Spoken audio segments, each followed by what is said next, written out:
Perkenalkan, nama saya Ingrid Yoselin Karina Kudadiri dari UPBJJ Pekanbaru, dari Prodi Sistem Informasi, akan mempresentasikan tugas ketiga dari pemrograman berbasis web.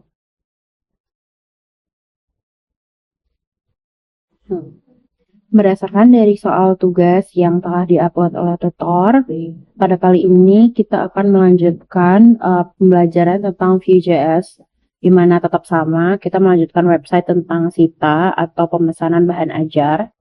Sebuah website untuk memesan bahan ajar. Di sini ada penggunaan JavaScript framework Vue.js dengan memanfaatkan Vue component dan ada Vue template. Di sini juga ada data message, directive vtext untuk masukkan output yang diharapkan. Lalu di sini ada directive if, directive else, directive else if, directive show dengan menerapkan operator condition yang sesuai dengan menghasilkan output yang diharapkan. Lalu ada one way data binding, two way data binding, lalu ada vbind, vmodel, dan menggunakan property untuk mengolah data atau computed property atau methods property. Di sini juga ada fungsi watcher, lalu pengolahan data array melalui directive v4 baik untuk zero based number index maupun untuk name based index. Mahasiswa mampu menerapkan formatting data text menggunakan konsep filter. Kemudian di sini ada custom element, view component, dan property template. Nah, untuk di tugas ini sebenarnya sudah ada struktur proyek yang disarankan. Ada index HTML, assets, CSS, di mana CSS ini terletak di dalam assets, lalu dari situ ada style CSS, lalu image-nya juga ada di dalam assets. Kemudian di sini ada data bahan ajar yang berbentuk JSON. Kemudian di bawahnya itu ada JS. Lalu di sini isinya adalah file-file JavaScript. Salah satunya adalah application JS atau inisialisasi view root. Lalu di sini ada stock table, tracking, order form, status batch, app model, dan di bawahnya ada services, di mana di sini ada API.js untuk fetch JSON data service menangani data akses. Di bawahnya juga ada templates, di mana template ini sebenarnya itu adalah dari di sini, dari stock table dan lain-lain. Dan ini sebenarnya hanya contoh, dan di bawah ini juga mahasiswa juga dibolehkan untuk berkreasi. Lalu di sini kita coba buka GitHub. Saya sudah memasukkan codingannya ke dalam GitHub. Punya saya sedikit berbeda dari yang disarankan di PDF oleh tutor. Di dalam ini saya memiliki assets, distinctor. Sebenarnya ini hanya file untuk mengupload dari Visual Studio Code ke GitHub. Lalu di sini ada data bahan ajar JSON dan indeks HTML. Perbedaannya itu adalah data bahan ajar JSON saya tidak berada di bawah folder data. Lalu di sini di dalam JS-nya tetap ada seperti yang tadi, komponen, services, app data. Dan untuk assets itu ada CSS, logo UT. Kemudian mari kita mulai dari indeks terlebih dahulu. Kurang lebih sebenarnya sama indeksnya seperti sebelumnya. Kita mendeklarasi doctype-nya itu adalah HTML, dan di bawahnya itu ada seperti biasa UTF-8, dan di sini ada keterangan untuk sesuai dengan device. Kemudian di sini ada title atau judulnya.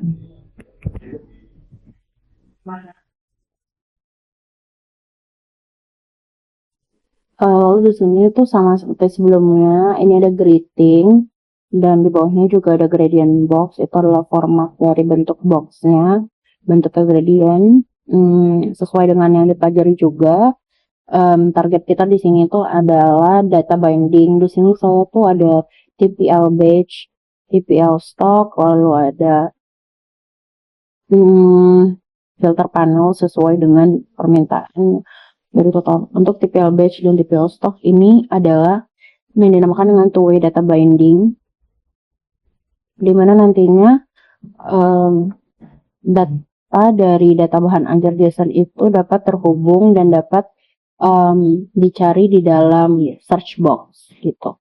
Kemudian di sini juga ada vmodel filters kategori dan ada filter panel. Nah, di sini juga menggunakan yang seperti perintah tugas, ada penggunaan filter.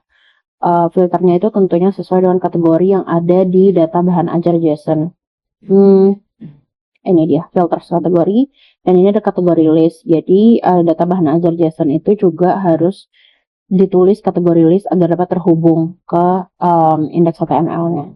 Lalu di sini ada checkbox, filter funnel stock, dan di sini tentunya itu ada beberapa input untuk menyimpan data, mengedit data, kategori, data daerah, dan lain-lain. Nah, di sini juga ada vModel, filters of BJJ, dan ada V4. Di sini gunanya itu supaya dari data array dari data bahan ajar JSON dapat lebih mulus dicari di search box nantinya. Begitu. Nah, untuk mustache seperti tugas, di sini ada mustache untuk status tab. Tapi untuk tulisan yang lain itu tidak saya tempatkan harus mustache karena tulisan yang lain itu ada format yang lain seperti tulisan garis miring ataupun tulisan tebal. Jadi agar lebih mulus, tulisan yang lain itu hanya HTML, dan kalau untuk yang ini dia pakai mustache atau menggunakan mustache. Ini juga salah satunya. Ada mustache juga. Lalu di sini itu adalah TH, itu ada pilihan untuk di dalam tabel nantinya kayak seperti kode atau judul, kategori, UT daerah, harga, stok atau safety, status, dan aksi. Dan di sini ada V4, fungsinya sama seperti sebelumnya agar lebih mulus, dan seperti petunjuk tugas kita akan menggunakan VIF, di mana di sini akan ada stok titik catatan HTML, kemudian di sini ada fish dan sama stok catatan HTML dengan stylenya seperti ini. Berikutnya saya ingin menunjukkan penggunaan logika kondisional, itu ada di bagian paling depan saat login, di mana VIF sama dengan is authenticated, di mana kelasnya adalah main container, sehingga VIF ini menjadi gerbang untuk penjagaan sebuah website, apakah user tersebut terautentikasi atau datanya itu terdapat di data bahan ajar JSON. Kemudian gerbang lainnya itu adalah vshow, tapi fungsi vshow ini bukan sebenarnya gerbang, yang gerbang itu hanya VIF. Vshow itu lebih untuk menjaga performa dari websitenya sendiri. Di sini ada beberapa dari mulai do tracking. Nah, di sini kita menggunakan view komponen, dan sebenarnya ini juga template dari view itu sendiri.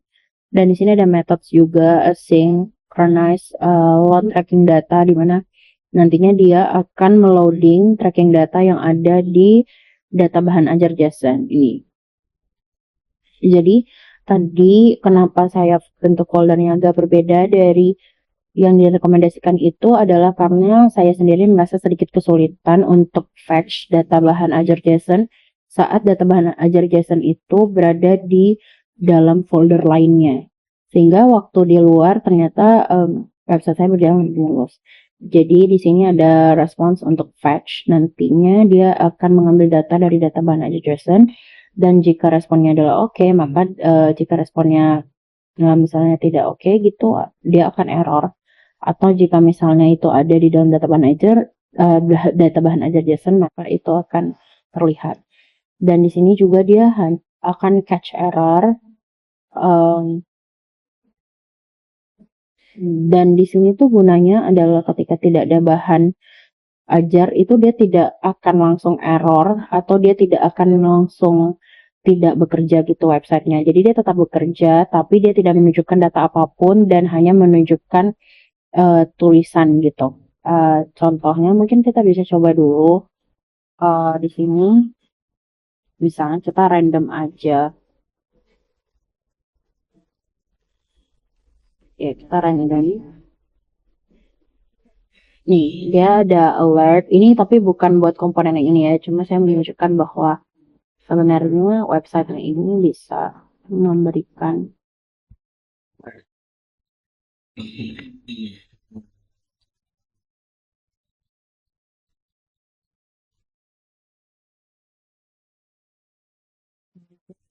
makin berhasil, lalu kita masuk ke dashboard.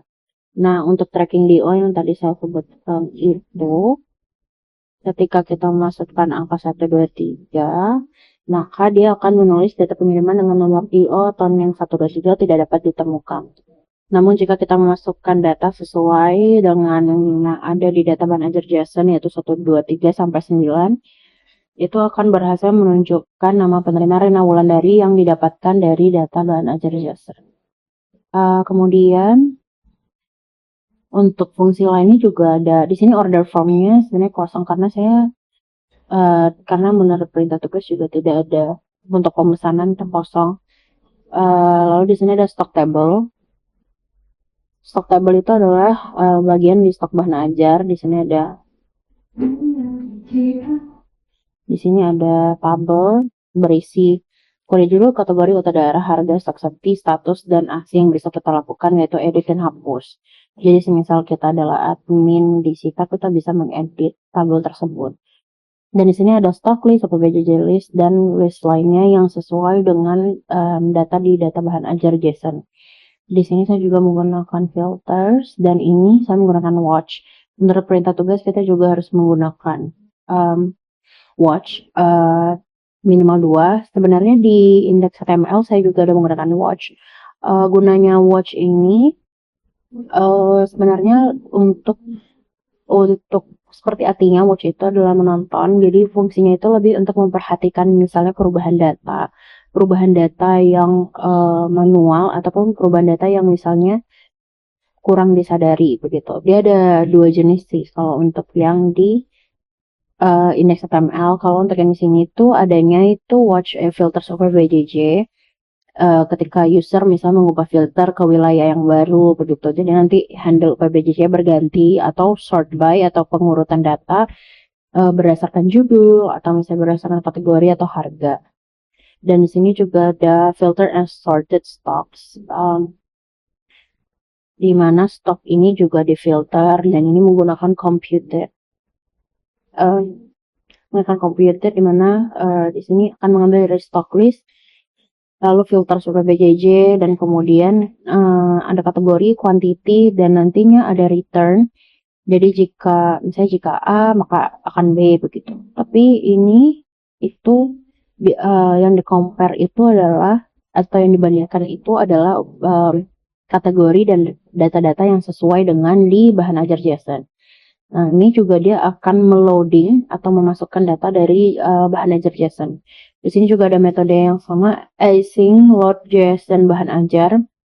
Dan ini ada tulisan berfungsi universal baik di local server maupun Netlify. Ya, dikarenakan waktu untuk videonya juga terbatas, sejauh ini saya hanya dapat menjelaskan ini.